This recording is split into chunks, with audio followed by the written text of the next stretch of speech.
Mr. Tolliver was nowhere to be seen.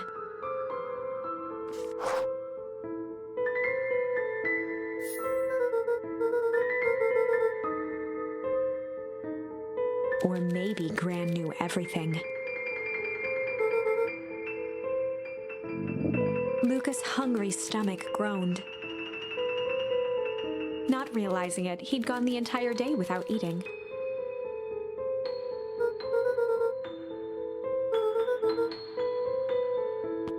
Luca rushed over to the pile of jam jars, unscrewed one, and shoveled a handful into his mouth.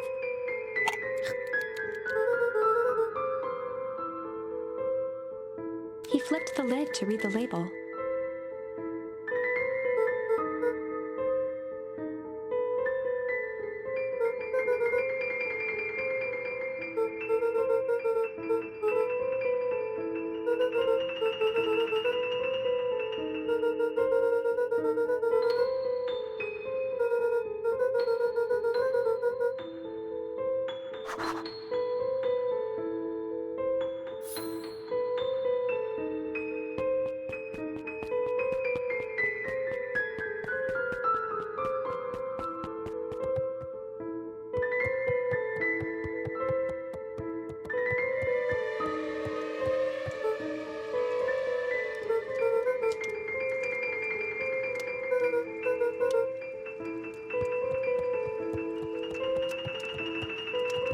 As Luca climbed the final stair, the emotion of the day dragged heavily on him. With each consecutive step, his legs weakened. His stride began to falter. He tried to grab for the railing to steady himself. Something was wrong.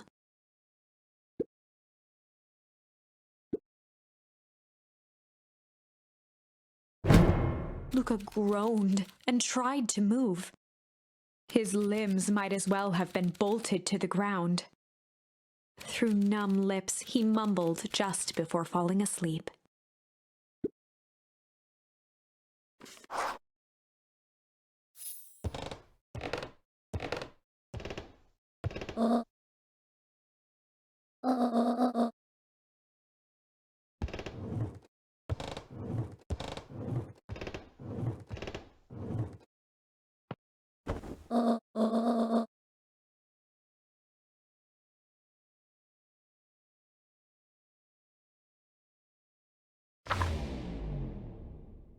Chapter 9. A speech to end all speeches. Luca awoke to find himself face down in bed. He moaned into his pillow. Why would Gran drug him? Or rather, why was she trying to drug Mr. Nuncreed? Shaking the questions from his woozy head, Luca snapped back to the matter at hand.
Augustus Valentine nervously wiped his brow.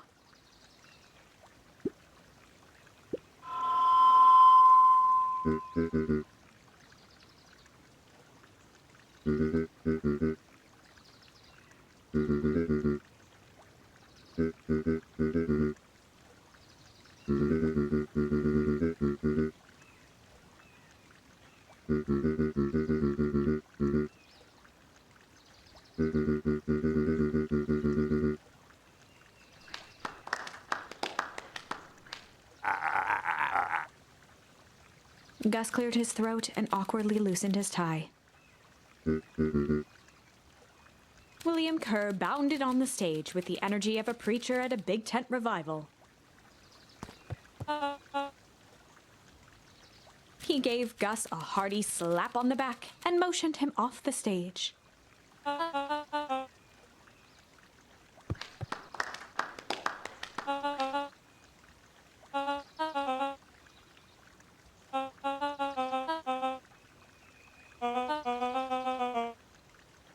Mr. Kerr pulled a thick stack of note cards out from his vest.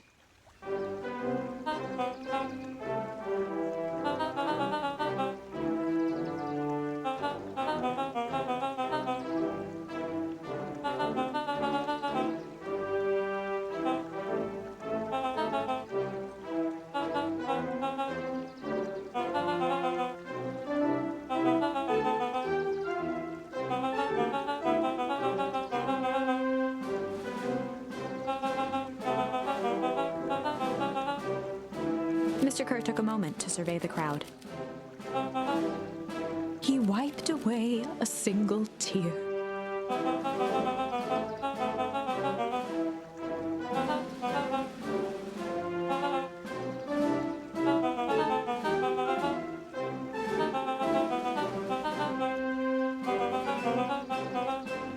He thumped the podium to emphasize each word. Mr. Kerr nodded confidently, biting his lip. The crowd was silent, in rapt attention.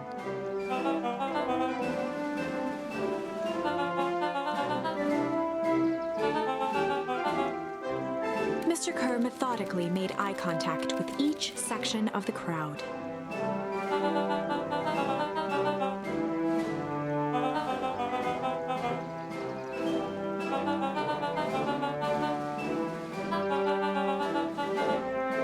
His voice began to build to a crescendo.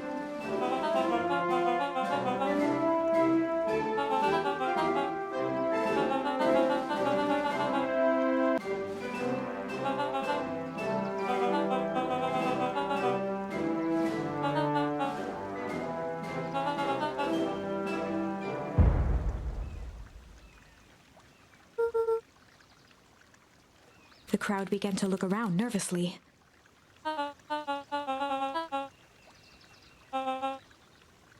Mr. Kerr quickly flicked through his note cards.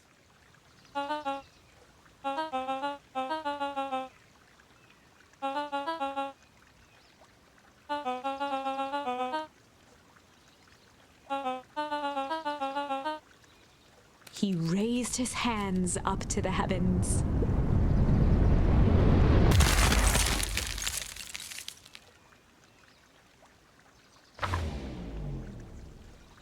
At that moment, a merciless wall of impossibly cold air ripped through the crowd, instantly freezing everyone and everything it touched.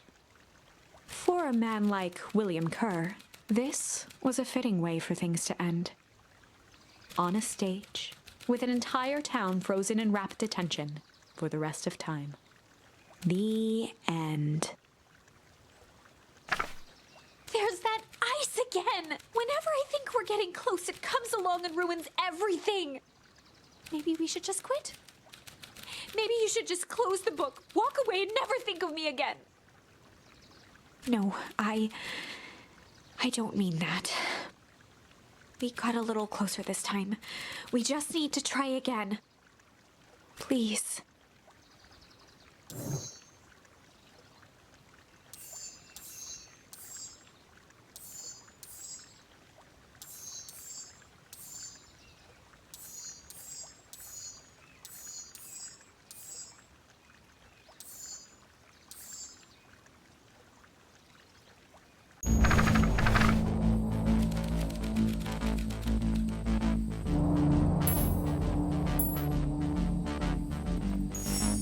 Luca drew himself up and decided to take the only option they had left. Flight. He squinted down the barrel of the mission control defense cannon, aiming it through an opening in the dense tree branches.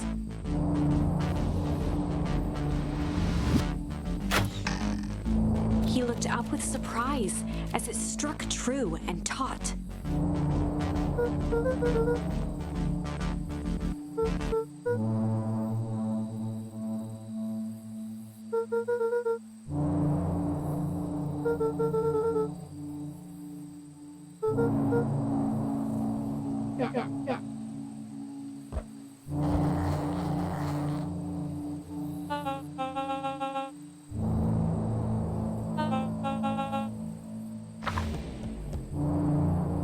Luca and Iggy winced as they sprinted through the thicket.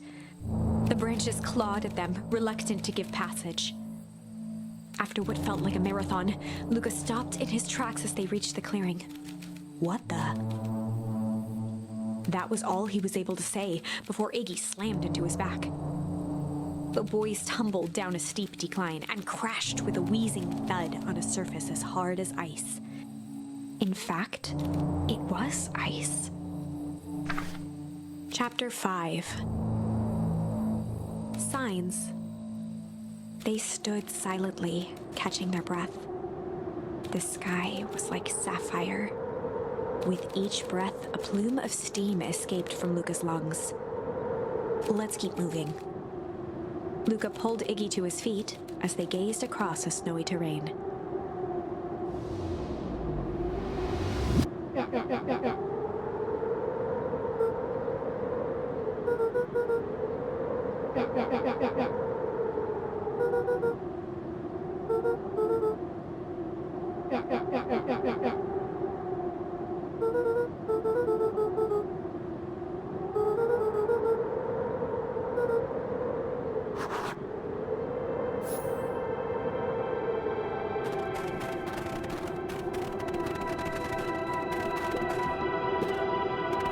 A disc of smooth metal was lightly covered in snow. Two faint seams were visible along the surface.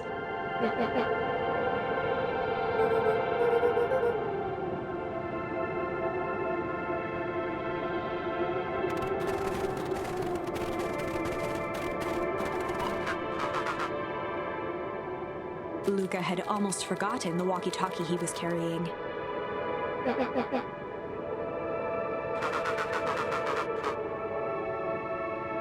Luca looked at Iggy with hesitation. With a resigned sigh, Luca responded.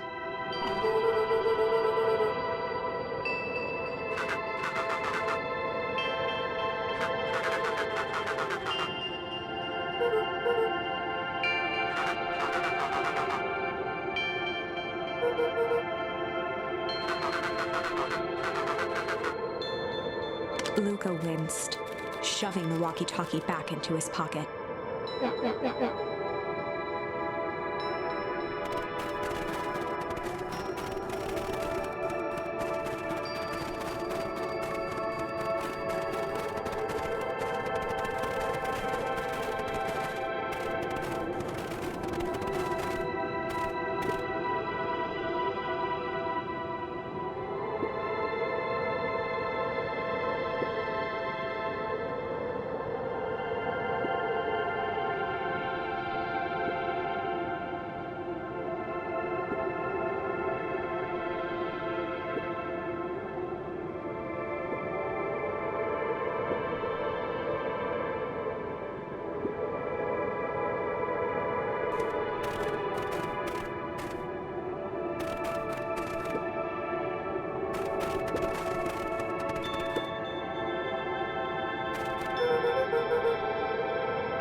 boys stared in disbelief at the sign that now clearly read, "Welcome to Beacon Pines."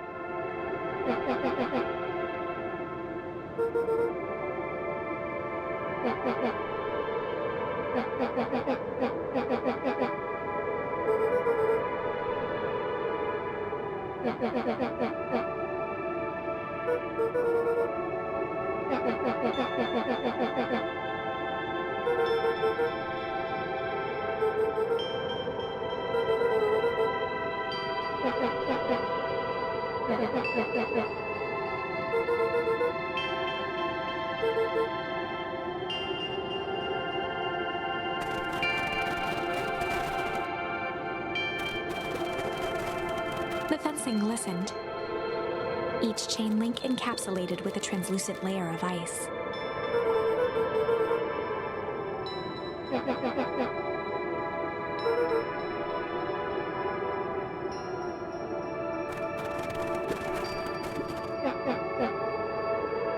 Looking down at the frozen stream, Luca could faintly see a school of minnows encased in the ice.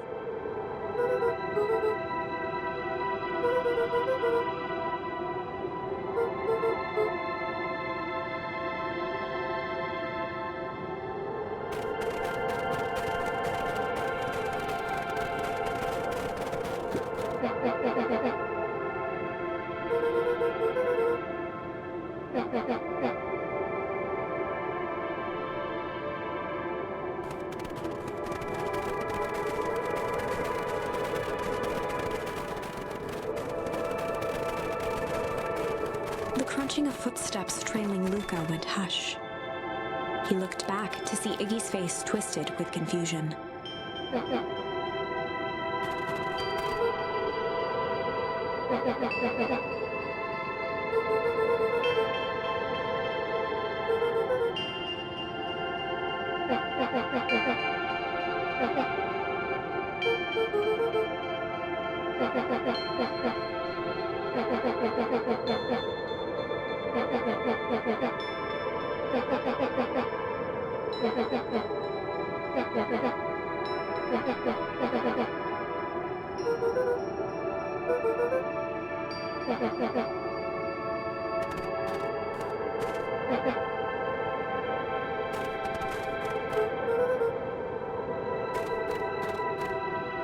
Luca peered upward at the darkening sky. He let out a long, foggy breath. Faintly, Iggy began to cry. Seeing Iggy in such a pathetic state gave Luca a sense of compassion, and more than a little guilt.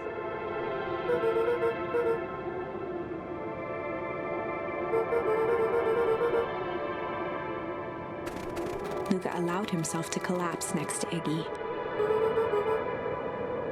The boys huddled together for warmth and comfort. If not for exhaustion, their minds would be racing, trying to make sense of the events of the day. As it was, all they had energy for was to sit in silence, numb.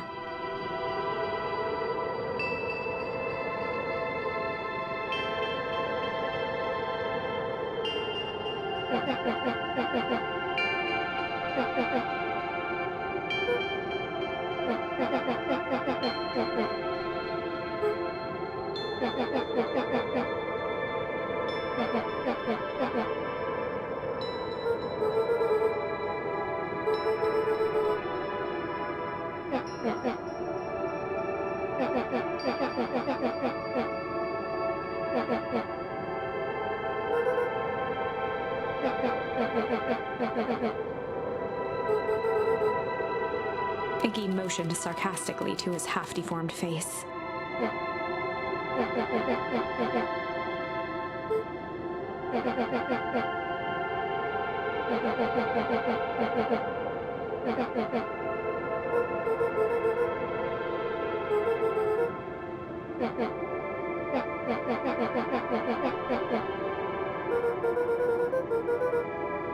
Iggy shrugged.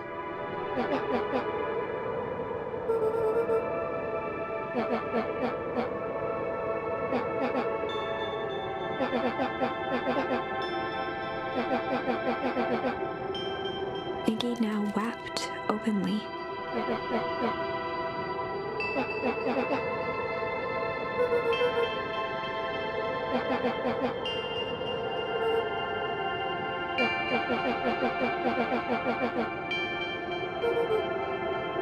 He wiped his nose with a sleeve.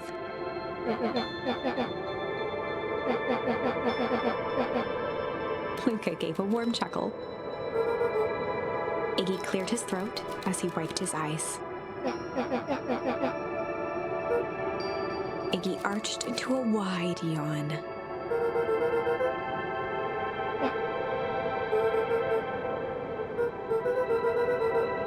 Luca's eyelids began to slowly drift shut.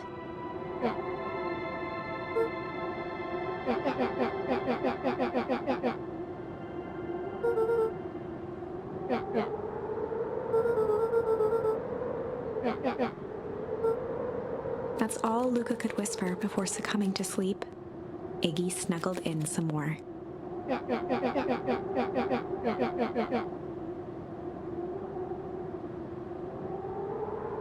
The house smelled of warm bread. Luca was playing with toy blocks on the living room rug. He looked up to see his parents on the couch. His mother held his father's head in her lap. She idly stroked his hair while humming a song. A voice behind Luca spoke. "This is how you remember them, huh?" Luca turned to see his own face. The doppelganger from his dreams, still clad in a yellow hazmat suit, still carrying a look of disdain behind empty eyes. Aw, look at this perfectly cozy scene. You know it wasn't really like this.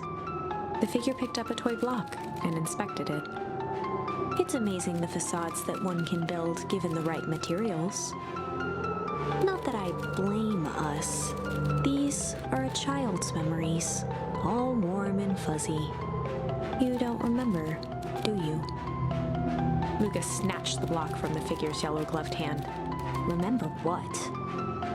The doppelganger pointed to the couch.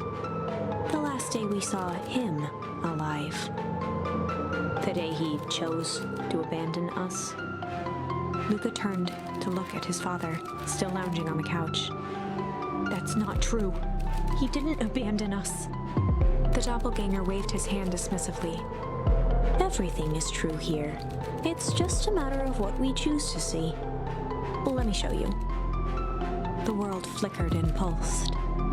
Luca was sitting next to his bed, listening to his heartbeat with one of his dad's stethoscopes. The doppelganger limped into the room. Now, we both know that's not how this went.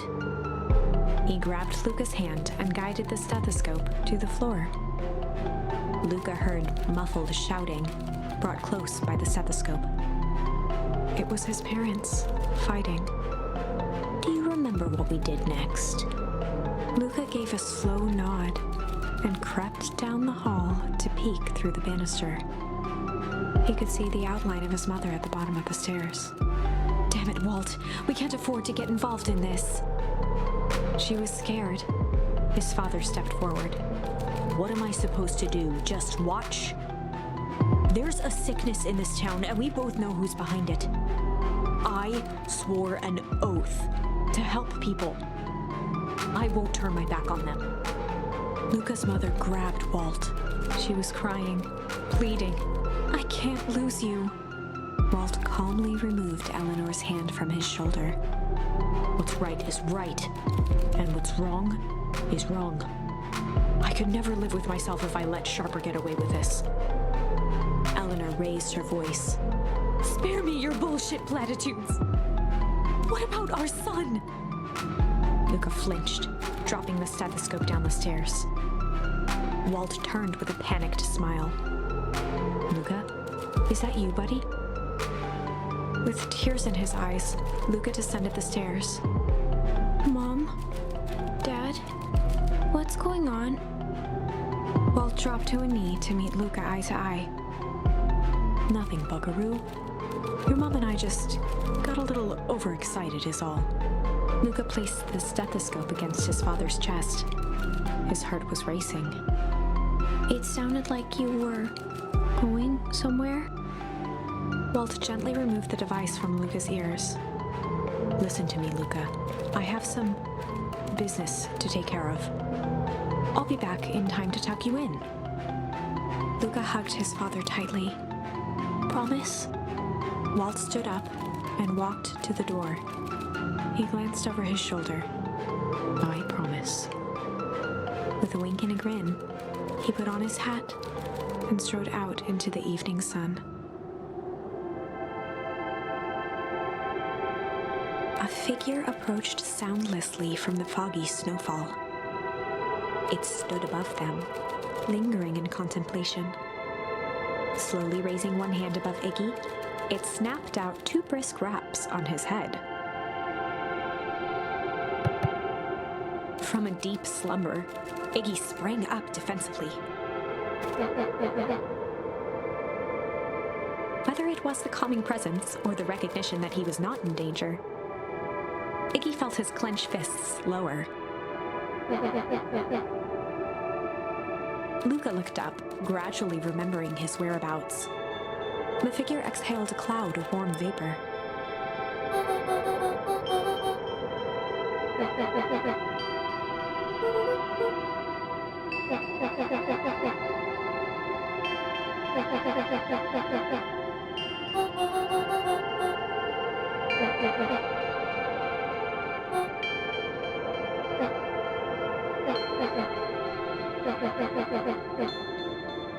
When it came to complete strangers, Iggy had trouble cobbling together an insult.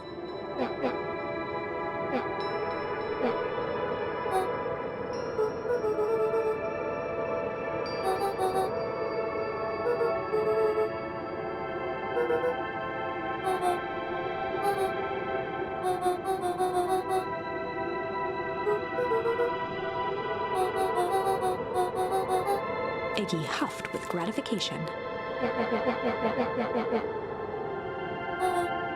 Nat began to turn away indifferently.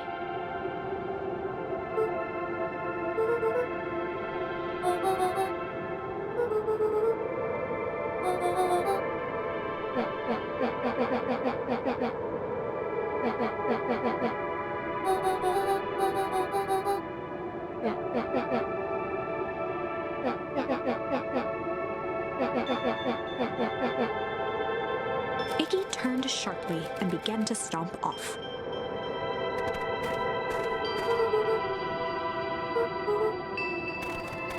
Realizing he'd worn their patience thin, Nat relented.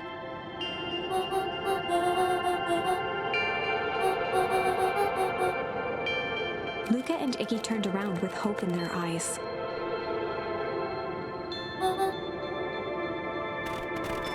Nat took a deep breath in. Nat exhaled slowly, then snapped his fingers. For a brief moment, Luca and Iggy let themselves believe that some great magic was about to unfold, until they opened their eyes and found themselves in the exact same place, cold and disheartened.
looked around uncomfortably.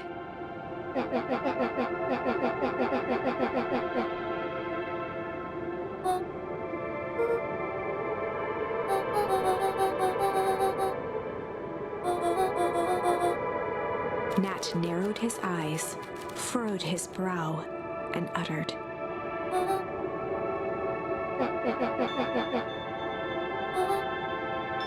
Luca began to laugh uncomfortably.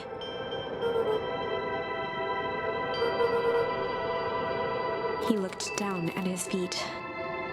His eyes started back and forth in contemplation. With a sudden pain, a thought struck him.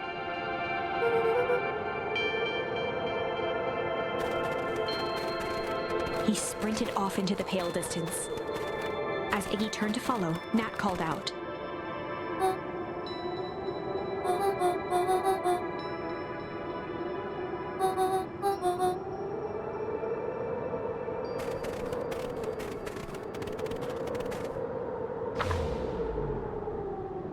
Chapter 6. The Source.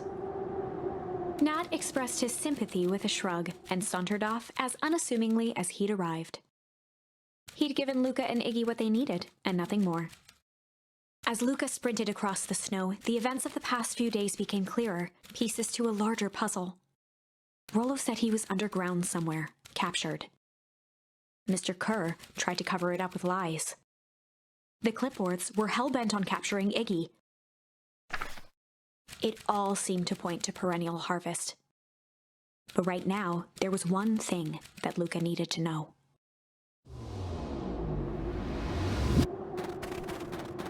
Luca stopped dead in his tracks. The tree was gone, uprooted and moved, leaving a raw gash in the earth. He dropped to his knees and dug wildly at the cold snow. His numb hands hit something hard, a headstone. A dry whisper escaped Luca's lips.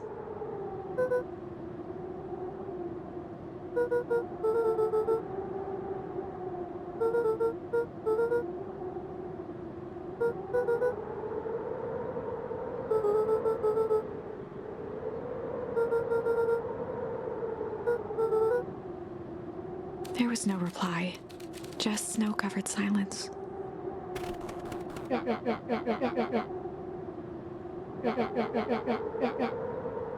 Iggy finally noticed the tears welling in Luca's eyes and the snow-covered grave.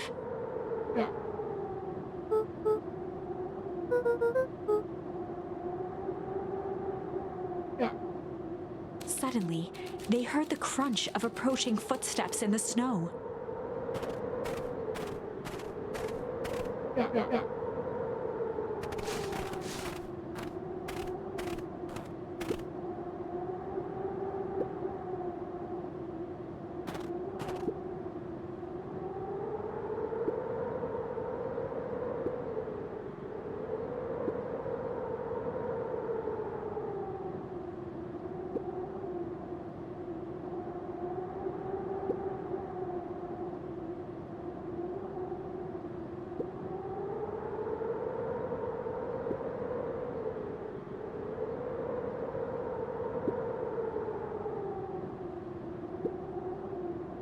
He bent down to scoop up a snowball and lobbed it playfully.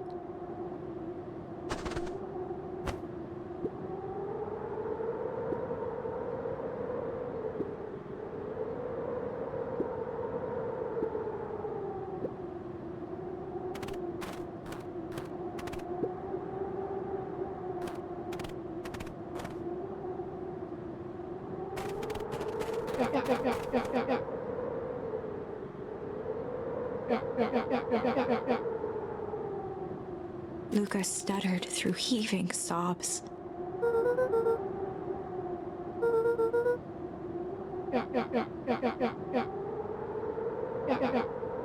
Iggy gave Luca a solid smack on the back of his head.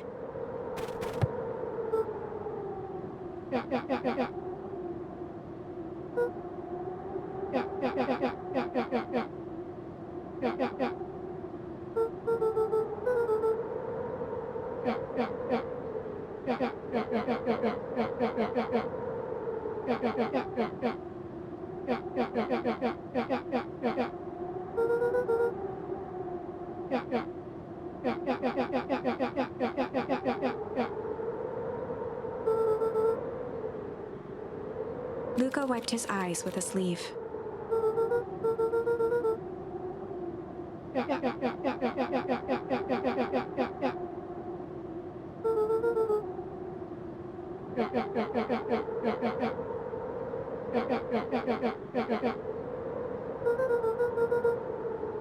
Iggy flashed a mischievous smile and cracked his knuckles.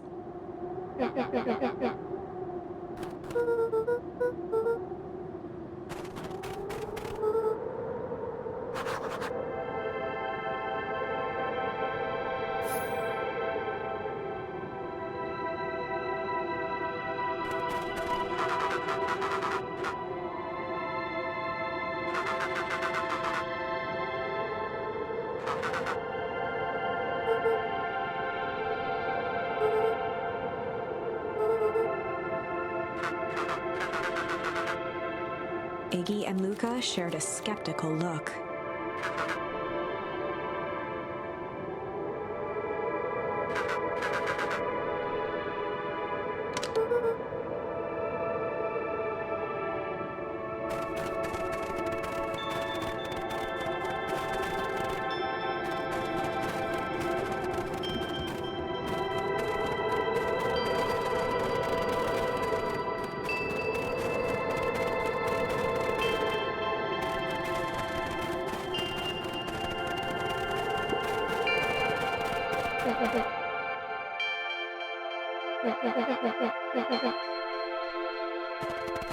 Iggy darted behind a large pine and began digging furiously. He emerged holding a shoebox with a crude skull painted on its lid.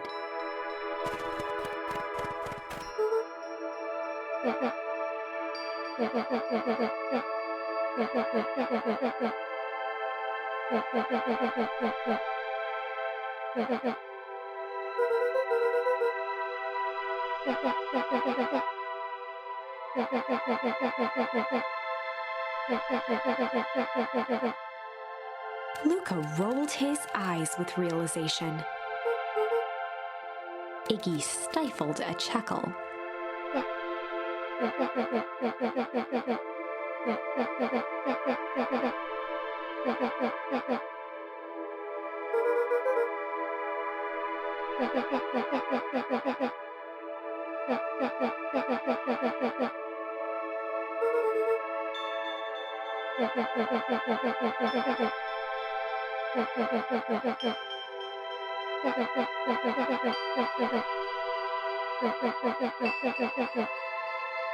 Iggy triumphantly raised the shoebox.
Luca and Iggy inched up to the edge of the hole with bewilderment in their eyes.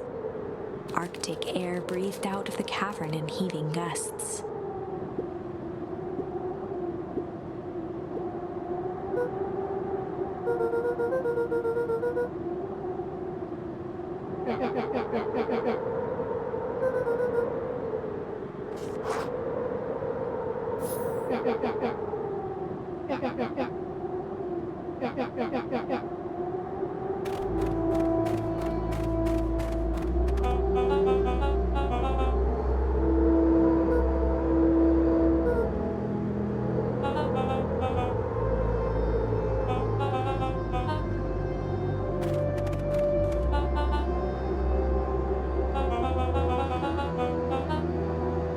Mr. Kerr gazed down the abyss in contemplation.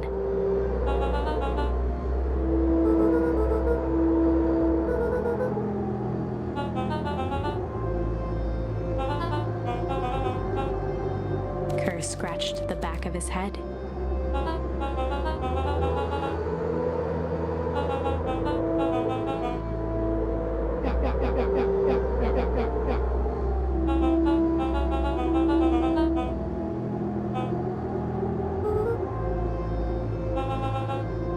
His face contorted into a saccharine grin.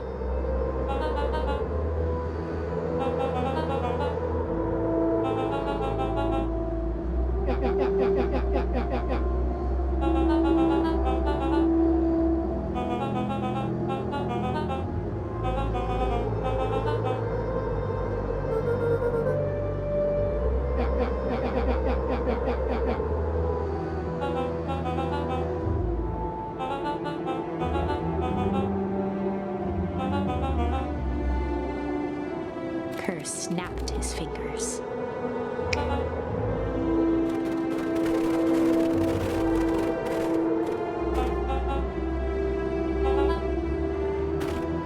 Iggy turned to Luca with a sly glance.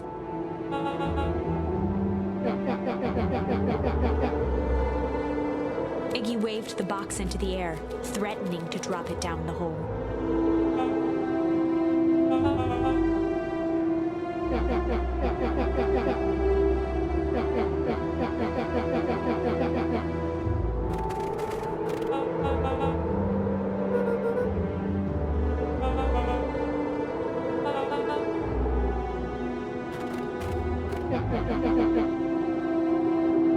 Iggy plucked a single bottle rocket from the box and held it up with reverence.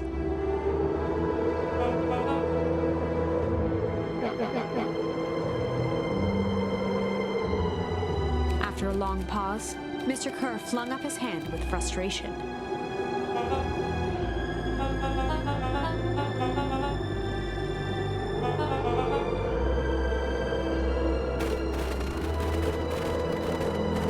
Mr. Kerr sighed into the frigid air.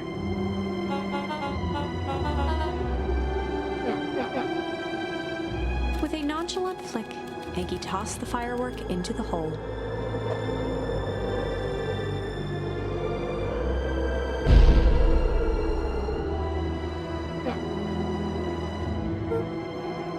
With a growl, Kerr leapt at Iggy, crashing through Luca. Iggy tried to twist away, but in the struggle they both tumbled over the side. Luca dove forward, bracing Iggy's hand just before it slipped. His grip was made precarious by the cold, wet snow. He could see Kerr further down, clinging to Iggy's coat.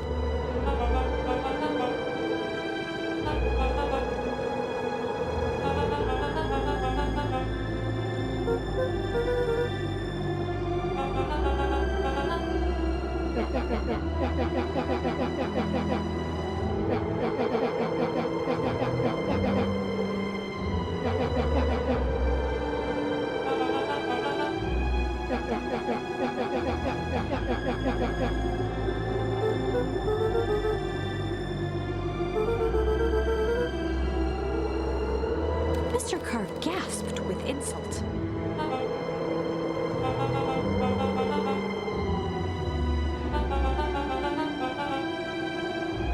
With a wild look in his eye, Mr. Kerr began to hum a proud melody.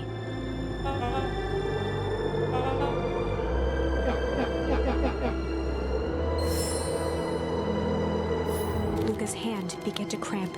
His voice began to crack.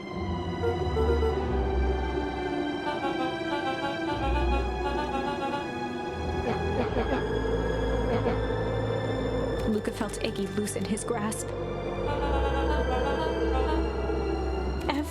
muscle in Luca's body burned.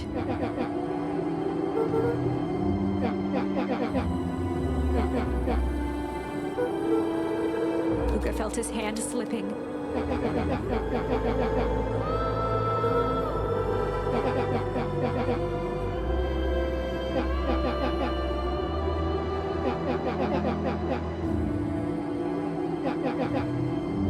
A calm settled over Iggy's face. Iggy's voice was colder than the bitter air billowing from the chasm.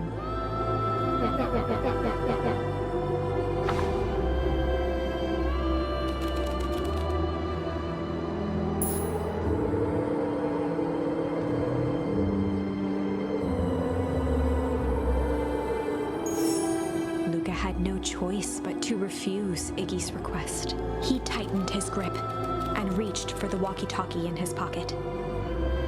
A wild delight crept onto Mr. Kerr's face. "That's a good lad. Now, radio for help."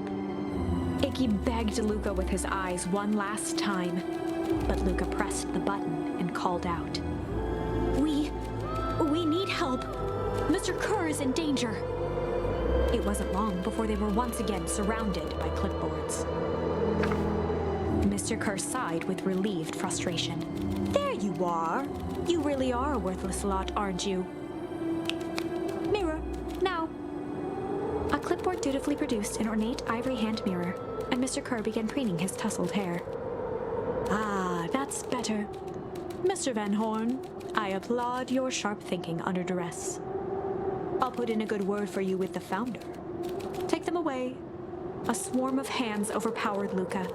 The last thing he saw before a cloth bag was pulled over his head was the defeated look on Iggy's face. The end. I think this was one of those times where doing the right thing was the wrong thing.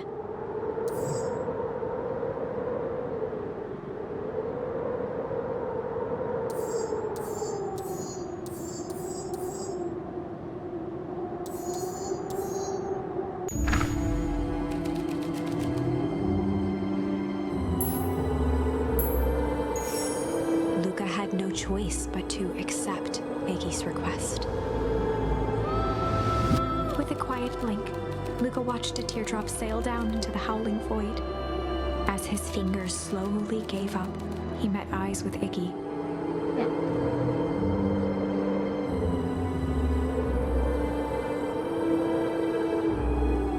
The two silhouettes were swallowed by darkness.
We have some idea what that would look like.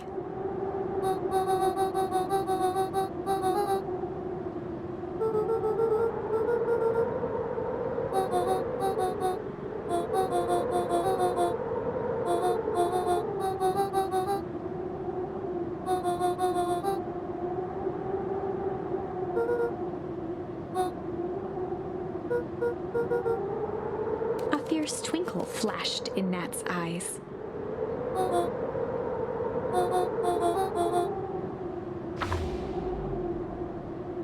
With a chuckle, Nat turned and walked west. Dumbfounded, Luca followed behind him, trudging through the snow. Every step taking him further away from everyone and everything he knew, and closer to destiny. To be continued in Beacon Pines, Pines Harder. Revenge served cold. Second time's a charm? Wait, that's it? This ends with a crummy cliffhanger just when it was getting good? I was even starting to like Iggy. No way. I refuse to be associated with some never-ending parade of sequels. Let's go back and find something more definitive.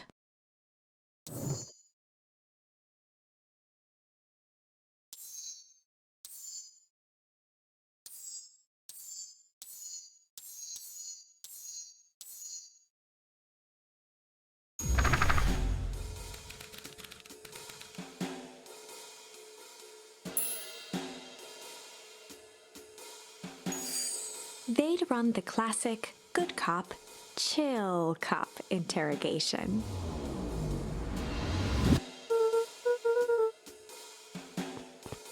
Luca walked calmly to the light switch, flicking it off and on a few times. Mr. Tolliver shook his head, gathering his wits. He looked over to find Luca, who returned a calming grin.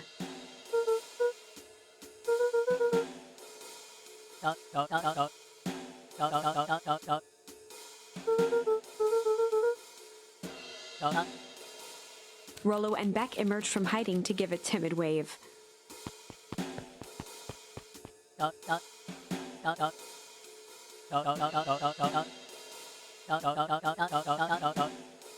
Luca glanced over to Rollo and Beck, who replied with skeptical looks.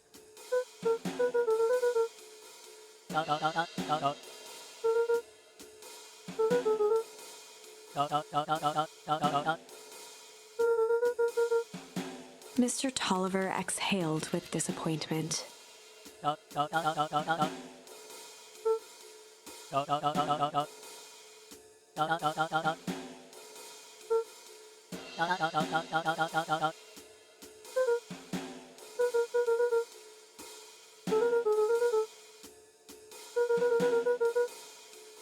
Luca gestured to the corner.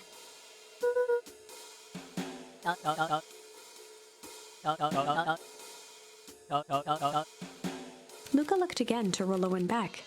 This time they shrugged. Luca began to slowly loosen the bindings. Mr. Tolliver gently rubbed his wrists. He edged imperceptibly toward the stairs as he spoke.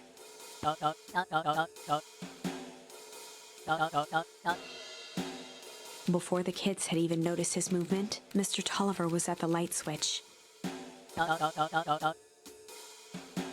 He punctuated his final words by flicking the switch and rushing up the stairs.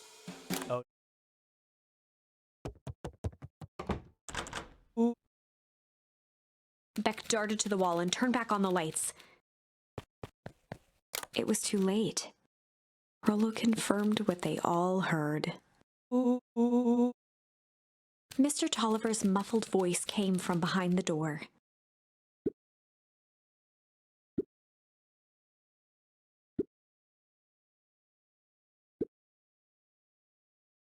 They looked bewildered at each other.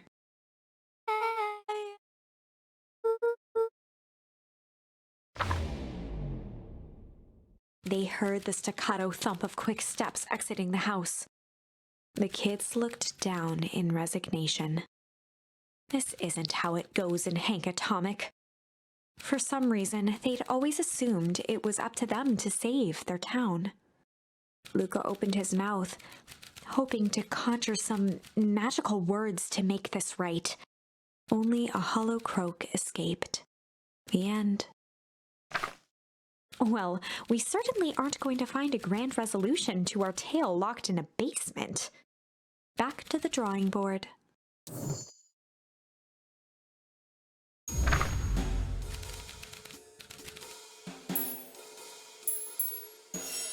They'd run the classic good cop, sly cop interrogation. Luca and Rollo ducked behind a barrel, leaving Beck to her task. With a few crisp snaps, she roused Mr. Tolliver.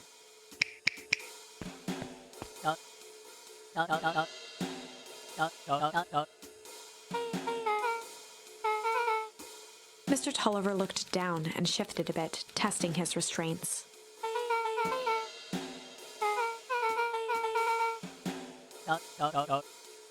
Beck caught herself before letting the surprise manifest on her face. She'd already gotten him to reveal his relation to Gran. This was going to be easy.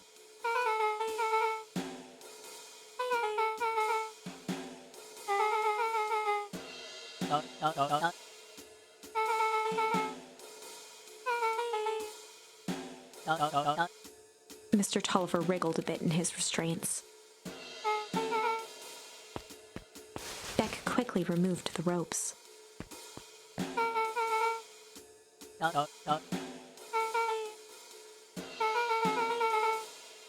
Mr. Tolliver rubbed the growing knot on his forehead.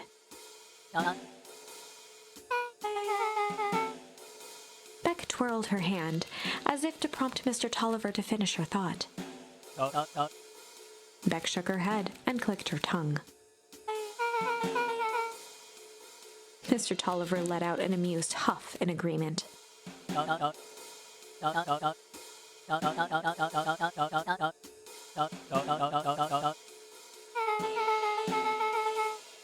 Beck was on a roll now, playing Mr. Tolliver like a fiddle.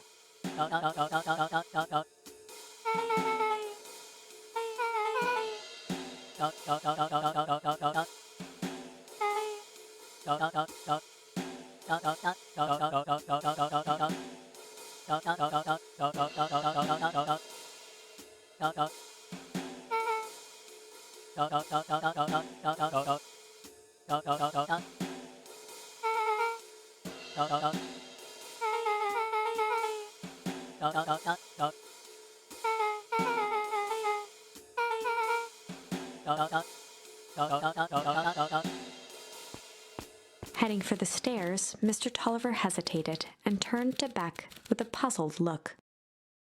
She grinned and gave him a peppy wave.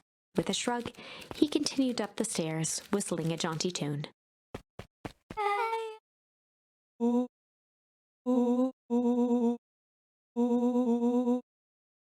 Beck blinked slowly in disappointment.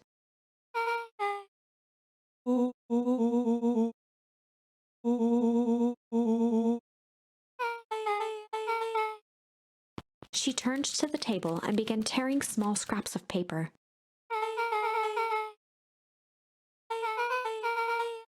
Beck marked each scrap of paper and leaned.